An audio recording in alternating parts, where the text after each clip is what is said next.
individual, probably in our locker room and our coaching staff and things of that nature, on just trying to figure out how and why are we in this predicament, or why are we in that position.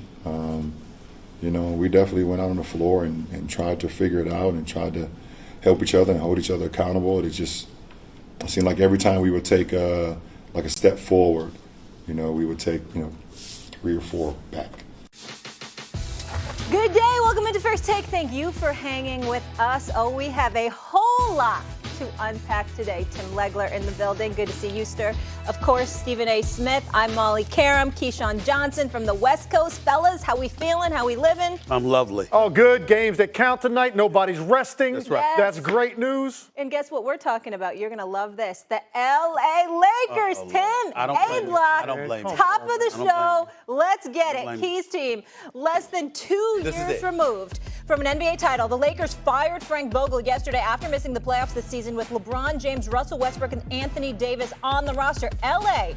has now had 6 coaches in 11 years since the departure of Phil Jackson, and has made 1 conference finals during that span when they went on to win the Larry O'Brien in the bubble. The Lakers held a season-ending media availabilities yesterday where separately Russell Westbrook and LeBron both spoke at length. First, we'll address Russ. How did you guys jive as player and coach? What did you think how do you think of the job he did? Yeah, I think it's unfortunate, to be honest, because I've never, and I was saying this, I never had an issue with any of my coaches before, as much as people may assume. Or I never had an issue with any coach, any players, any staff members, anybody actually, if we're keeping it honest. And from the moment I got here, and you guys don't know this, but it was actually Frank's and his wife's anniversary, and I actually sent him a bottle of champagne and stuff to his hotel room, which he didn't know anything about, because it's a nice thing to do, nice gesture. I'm coming to the team. Congratulations to you guys. And that's just the type of person I am. I don't do it for anything back in return, but that's just something that I felt was the right thing to do. And I'm not sure what his issue was with me, or I'm not sure why, but I can't really give you an answer why we never really connected. Maybe, that's something that he has to answer, but I never, from the get-go was feeling like I was having to try to prove myself to him and my capabilities and what I've been able to do for this game. And it's unfortunate, but it's really not kind of out of my hands. Okay.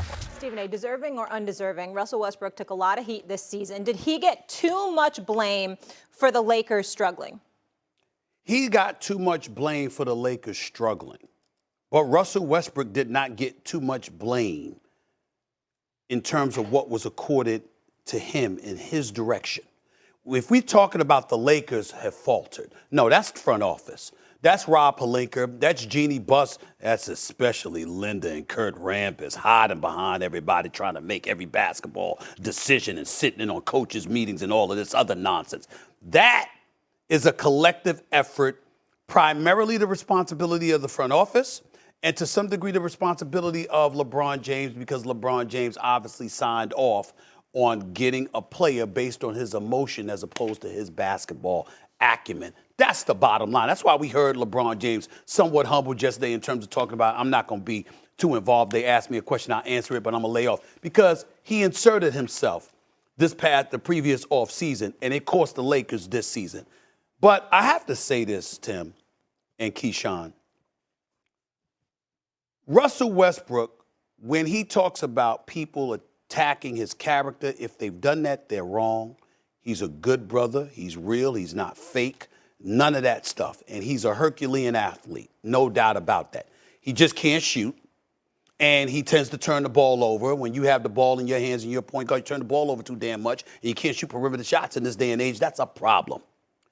But I have to tell you that every time I think Russell Westbrook embarrasses himself at a press conference, he one-ups me.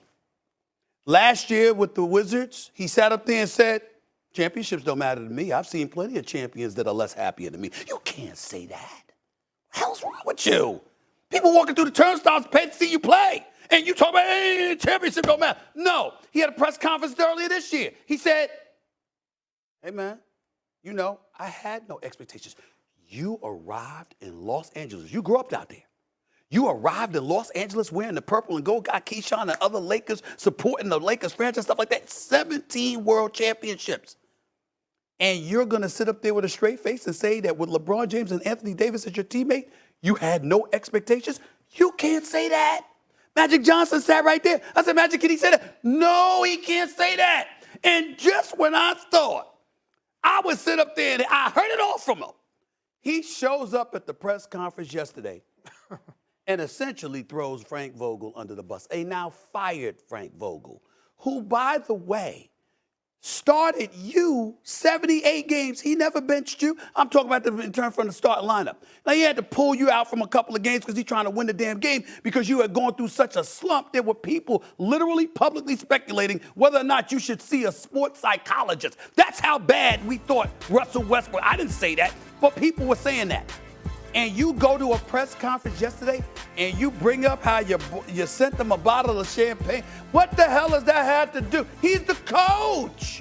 He's there to coach you, not to be your friend, not to sit up there and cultivate a relationship with you that makes you feel good or whatever. I mean, he ain't treat you like trash. That would be different. If he disrespected you, that would be different. But you got to play. And at the end of the day, you gave the indication, Russell Westbrook, you gave the indication that the relationship with Vogel was problematic, as if that excused what we saw from you. Russell Westbrook pulled up from 15 and 17 feet and hit the side of the backboard. In a layup line, Keyshawn, when you throw the ball up, to catch it and alley-oop, and not even alley-oop, I'm just saying throwing it off the backboard and slam it in a layup line. Before the game, he threw it over the backboard. I'm looking up right now because I still couldn't believe what I saw. These are the moments, and that's just a couple. They actually have done blooper reels on a Hall of Famer, unquestionable Hall of Famer. That is Russell Westbrook. And you go in a press conference yesterday, and your response after the season you had, which was unquestionably the worst season of your career, and your reaction is Frank Vogel, and I don't know what happened to the relationship, and you trying to come across as the victim? You've got to be kidding me. It's embarrassing. Russell Westbrook is so much better than that.